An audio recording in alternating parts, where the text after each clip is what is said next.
لفظ اللہ میں بھی 4 حرف ہیں اور لفظ محمد میں بھی کتنے حرف ہیں؟ 4 حرف ہیں۔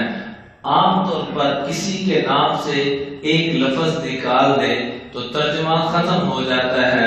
نوح علیہ السلام کا نام مثلا تو نون نکال دے، واہ کا کوئی معنی نہیں، لیکن ایسے میرا نام عمران ہے، عمران سے آیت نکال دے، عمران کا کوئی معنی نہیں، لیکن لفظ اللہ اور لفظ محمد صلی اللہ علیہ وسلم ایک ایک حرف کر کے سب نکالتے چلے جائیں تب بھی وہی معنی رہتا ہے جو پورے لفظ کا، پورے جملے کا مطلب ہے، آخری حرف کا بھی وہی مطلب ہے۔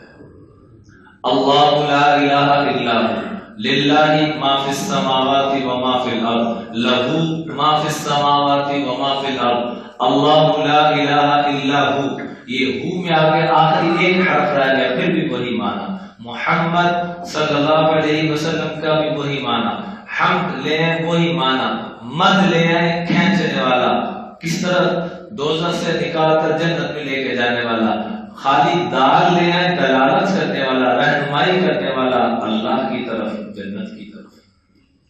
تو لفظ اللہ، لفظ محمد صلی اللہ علیہ وسلم کے حروف بھی ایک جتنے، لا الہ الا اللہ میں بھی 12 حروف، محمد الرسول اللہ میں بھی 12 حروف، لفظ اللہ میں بھی 4 حروف، لفظ محمد میں بھی 4 حروف۔ لفظ اللہ کا ایک ایک لفظ ختم کر دیں پھر بھی وہی معنی، لفظ محمد صلی اللہ علیہ وسلم کا بھی ایک ایک حرف ختم کر دیں پھر بھی وہی معنی۔